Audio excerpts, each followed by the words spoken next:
The wind had no mercy across the plains that winter. It came shrieking through the cottonwoods and rattled the loose boards of the Carter homestead like a ghost asking to be let in. Inside, Ethan Carter rocked in a creaking chair, his broad shoulders slumped, his hat tossed on the floor beside a half-empty bottle of milk that had long since turned sour. In his arms, little Clara whimpered, a sound too weak for a baby of 6 months, a sound that broke what was left of his heart. He had tried everything since Mary died 2 weeks after childbirth: goat's milk, watered cornmeal, even the doctor's expensive powder from town that smelled like chalk. But the baby's ribs showed through her blanket now, and every time he looked at her tiny face he felt both terror and guilt, the same questions chasing each other in his head like restless horses. What kind of man lets his child starve? What kind of husband loses his wife and just keeps breathing? The ranch had fallen quiet. The cattle were sold off to pay for medicine that never worked. The land, which once rang with Mary's laughter and the sound of hooves, now seemed as empty as the sky. Snow drifted against the door, sealing him inside.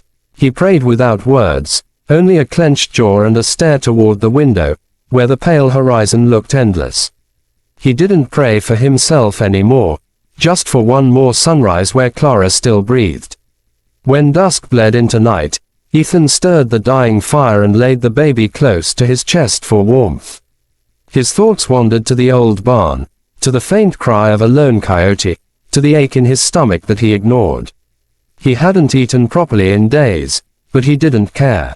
All that mattered was the tiny heartbeat against his chest. Then came the knock, 3 sharp raps against the door, startling him so hard he almost dropped the baby. For a moment he thought it was the wind playing tricks, but the sound came again, softer now, like someone gathering courage.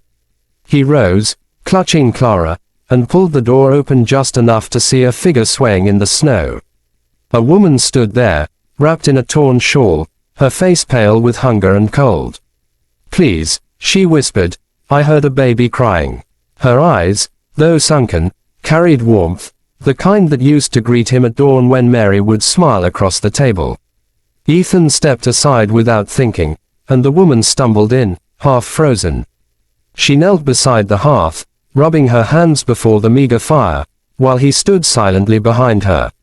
After a moment she turned, noticing the bundle in his arms. "Is she sick?" she asked. "Hungry," Ethan answered, his voice rough. "I can't get her to take anything." The woman's eyes filled. "I lost my own 2 months ago," she said quietly. "The sickness took him and my husband both. I've been walking ever since, trying to find work." She paused, swallowing hard. I might be able to help her. I can feed her." Ethan blinked, not understanding at first. Then it hit him, and emotion surged in his chest so fierce he couldn't speak. The woman reached out, hesitating for his permission.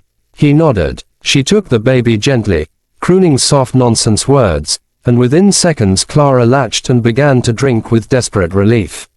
The sound, tiny gulps and sighs, filled the cabin like music. Ethan turned away, covering his face. Tears he hadn't known were still in him, falling silently. When he looked back, the woman was humming, and the baby's eyelids were fluttering with contentment. "Thank you," he managed. "I don't even know your name." "Lena," she said. "Just Lena." Ethan Carter. Their eyes met, 2 strangers bound by loss and the fragile heartbeat of a child. That night Lena slept near the fire with Clara in her arms while Ethan sat awake, staring at them both. For the first time in months, he felt the cabin breathe again. Outside, the storm raged, but inside there was warmth, small, uncertain, yet real. And as he watched the flames dance across Lena's face, he whispered a prayer of gratitude, not just for survival, but for the miracle of a knock at the door. Morning broke silver and quiet. Snow had laid a clean sheet over the world, erasing the tracks of despair that led to Ethan's door. Lena stirred first, blinking at the unfamiliar roof above her. For a moment she forgot where she was, then heard the soft coo of the baby in her arms and remembered the kindness of a stranger, the chance to be needed again. She rose carefully, laying Clara back in her cradle, and moved to stoke the fire. When Ethan came in from chopping wood, she was already stirring cornmeal into a pot, her hair catching the firelight like threads of copper. "You shouldn't be up," he said gruffly. "You've done enough." She smiled faintly. "If I'm to stay a while, I'd rather be useful." The simple word stay warmed him more than the fire. Days turned into a quiet rhythm. Lena mended the torn curtains, scrubbed the floor, sang lullabies that Mary used to hum. Ethan repaired the barn roof and taught her how to milk the one remaining cow. When they spoke, it was often of small things, the weather, the creek thawing, the stubborn rooster that refused to crow, but beneath every word ran the shared current of gratitude and something deeper neither dared to name. One evening, when the sunset turned the plains to gold, Ethan found Lena sitting on the porch with Clara asleep in her arms. "You've saved her," he said softly. "I reckon you saved me too." Lena looked down, her eyes glistening. "We saved each other." She told him then of the night her husband died, of burying her child with her own hands, of walking aimlessly until the cry of a baby had pulled her from the edge. Ethan listened, his throat tight. When she finished, he simply reached out and laid his calloused hand over hers. "You ain't alone anymore," he said. Through the spring, life slowly returned to the homestead. The garden bloomed again, the henhouse filled with clucking life. Ethan caught himself laughing at small things. Clara's first tooth, Lena's mock scolding when he tracked mud inside. One afternoon a traveling preacher stopped by, offering prayers and fresh seed. After he left, Lena lingered by the doorway, her fingers tracing the wood. "Mary would want you to be happy," she said. "And I think she sent me here." Ethan turned, heart hammering. Maybe she did. That night, under a sky strewn with stars, he asked her to stay for good. "No fancy words, just truth. I don't have much, but I've got a home, and you already made it warm again. Will you help me raise her?" Lena's answer was a tearful nod. They planted new crops together that spring, each seed a promise that loss could become life again. By summer, laughter filled the yard, Lena's, Ethan's, and Clara's baby giggle weaving through the air like music. Neighbors began stopping by again, drawn by the rumor that the widowed cowboy wasn't alone anymore. Some said it was God's mercy, others called it luck, but those who looked closer saw that it was love, quiet, steadfast, born not of romance but of shared survival.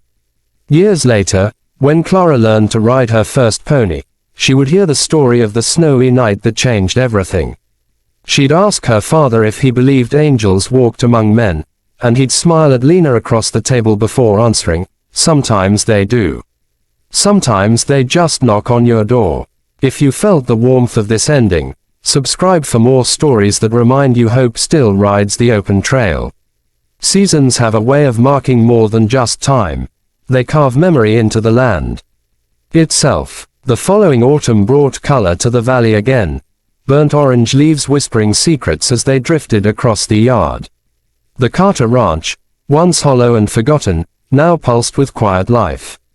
Chickens clucked beneath the porch. Smoke rose steadily from the chimney. Inside, laughter echoed, soft and real. Lena hummed an old lullaby while kneading bread, her sleeves rolled, her hair tied back with a piece of blue ribbon Ethan had brought from town. Clara, now toddling on unsteady legs, clapped her hands every time flour dusted the air like snow. Ethan stood in the doorway watching them, his heart swelling with that same strange gratitude that still surprised him after all these months. He had seen hard years, droughts, loss, loneliness, but nothing had taught him courage like the simple act of showing up every morning for the people he loved. He remembered the man he used to be before Mary died, a husband who thought he could control the land, who believed faith was something you carried in your pocket until life got rough. Now he knew faith was something you built day by day, sometimes with nothing more than a whispered prayer and a hand to hold through the dark. When the bread came from the oven, Lena broke it into pieces and placed one in Clara's chubby hand. The child's giggle was a sound of pure life. Ethan took a seat across the table, his rough fingers tracing the grain of the wood. "You ever think," he said quietly. How different things might have been if that storm hadn't brought you here. Lena smiled faintly. Sometimes. But then I think, maybe we were both walking through our own storms until they met in the middle. He nodded, lost in thought. I used to think loss was an end. Now I see it's a door, one you walk through, scared and shaking, and somehow there's light waiting on the other side. Lena looked up from the table, her eyes soft. That's faith talking, Ethan. Maybe, he said, or maybe it's love. The days grew shorter, but warmth filled the home. On Sundays, they drove to town with Clara bundled between them. Folks who had once pitied Ethan now greeted him with admiration. Didn't think I'd see you smiling again, Carter, said old Sheriff Miles one morning outside the general store. Ethan just tipped his hat. Guess God ain't through with me yet. By Christmas, the cabin had transformed. A pine tree stood in the corner, strung with ribbon and tiny carved stars. Lena had sewn stockings from scraps of old fabric, and Ethan had whittled Clara a toy horse from cedar.